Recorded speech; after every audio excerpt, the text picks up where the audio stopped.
इनका जन्म उत्तराखंड के पावन धरती पर हुआ था। उनकी जयंती के शुभ अवसर पर पूनम थपलियाल जी संक्षिप्त में उनके बारे में हमें बता रही हैं। आइए सुनते हैं। भारत की अनेक महानतम ऐतिहासिक घटनाओं से जुड़े समकालीन भारतीय राजनीति के चमकते सूर्य के जीवन की अनंत कहानी है ये, जो विराट हिमालय की गोद के सुरम्य ग्राम से आरंभ हुई और इलाहाबाद, लखनऊ, दिल्ली तथा अंतर्राष्ट्रीय राजनीति में अपनी छाप छोड़ गई। हिमालय पुत्र नाम से प्रसिद्ध बहुगुणा जी भले ही आज हमारे बीच नहीं है, लेकिन उनके विचार, आदर्श और उनके द्वारा किए गए कार्य आज भी उतने ही प्रासंगिक हैं जितने कि उनके जीवन काल में थे। केंद्रीय पेट्रोलियम, रसायन एवं उर्वरक मंत्री, वित्त मंत्री, उत्तर प्रदेश के मुख्यमंत्री जैसे उच्च पदों पर आसीन रहने वाले स्वतंत्रता संग्राम सेनानी हेमपुत्र हेमवती नंदन बहुगुणा जी का जन्म 25 अप्रैल सन 1919 को पौड़ी जनपद की चलनसिंह पट्टी के बुघाणी गांव में पिता रेवती नंदन बहुगुणा एवं माता दीपा देवी के यहाँ हुआ था। एक पत्र के अनुसार एचएन बहुगुणा के मूल पुरुष अच्युतानंद का बुघाणी क्षेत्र में बसने का उल्लेख है। उन्होंने चांदपुर गढ़ नरेश अजयपाल के संबंध में सफल भविष्यवाणी कर बुघाणी ग्राम उपहार में प्राप्त किया था तथा महाराजा अजयपाल द्वारा उन्हें बहुगुणा उपाधि से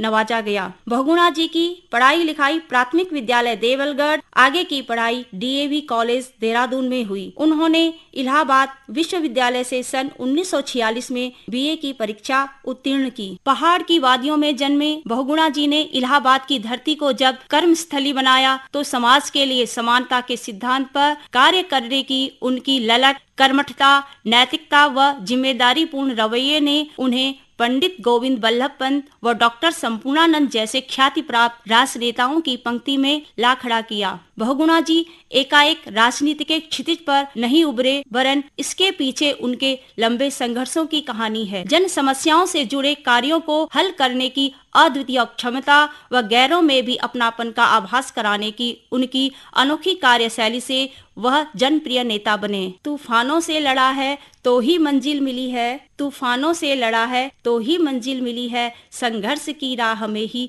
जीत हासिल हुई है, संघर्ष की राह में ही जीत हासिल हुई है। इलाहाबाद विश्वविद्यालय की छात्र राजनीति में सक्रिय बहुगुणा जी के हुनर को पंडित नेहरू, विजय लक्ष्मी पंडित, लाल बहादुर शास्त्री जैसे प्रखर नेता भांप चुके थे। बहुगुणा जी की काबिलियत देख पंडित नेहरू ने उन्हें 1942 के भारत छोड़ो आंदोलन में छात्र आंदोलन की बागडोर सौंपी थी। इस दौरान बहुगुणा जी विश्वविद्यालय छात्र संघ अध्यक्ष थे। स्वर्गीय बहुगुणा जी के नेतृत्व में हुए छात्र आंदोलन ने अंग्रेज शासकों को भयभीत कर दिया। ब्रिटिश सरकार ने उन्हें विद्रोही घोषित कर दिया और जिंदा व मुर्दा पकड़ने पर 5,000 रुपए का इनाम घोषित कर दिया। पुलिस ने कड़ी मेहनत के बाद गिरफ्तार कर उन्हें 4 वर्ष की सजा सुनाते हुए सुल्तानपुर जेल में डाल दिया। वर्ष 1947 में स्वतंत्रता प्राप्ति के बाद इलाहाबाद में उन्होंने अनेक मजदूर संगठनों का गठन किया और उन्हें नेतृत्व प्रदान किया। संघर्ष के पर्याय बहुगुणा जी ने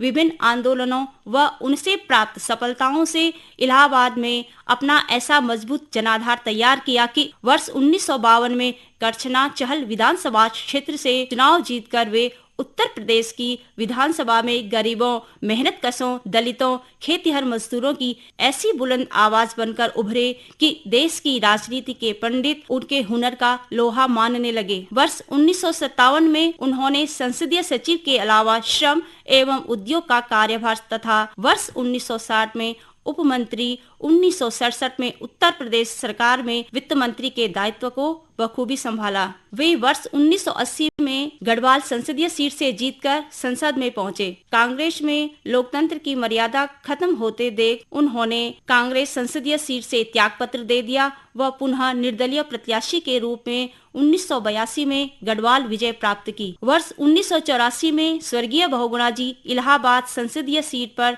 अमिताभ बच्चन से चुनाव हार गए और राष्ट्रीय लोक दल के अध्यक्ष बने। देवीलाल के नेतृत्व में उनकी पार्टी हरियाणा राज्य में सत्तासीन हुई। 1 मार्च 1989 को उन्हें इलाज के लिए अमेरिका जाना पड़ा। विशेषज्ञ डॉक्टरों की टीम के अथक प्रयासों के बावजूद भी वे बचाए न जा सके और 17 मार्च 1989 को अमेरिका के क्लीवलैंड अस्पताल में उन्होंने अंतिम सांस ली। स्वर्गीय बहुगुणा जी की पत्नी श्रीमती कमला बहुगुणा जी फूलपुर से लोकसभा सदस्य रही। उनके 2 पुत्र श्री विजय बहुगुणा, श्री शेखर बहुगुणा व एक पुत्री श्रीमती रीता बहुगुणा जी हैं। स्वर्गीय बहुगुणा जी ने राष्ट्रीय राजनीति के साथ ही अंतर्राष्ट्रीय जगत की राजनीतिक क्षेत्र में चर्चित थे। साथ ही स्वर्गीय बहुगुणा जी पर्वतीय अंचल की आवाज थे।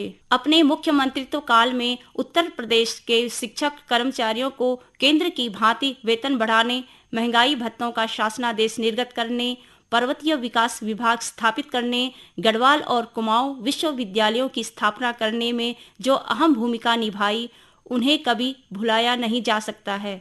केंद्र में संचार मंत्री रहते हुए पहाड़ों में डाकघर खोले।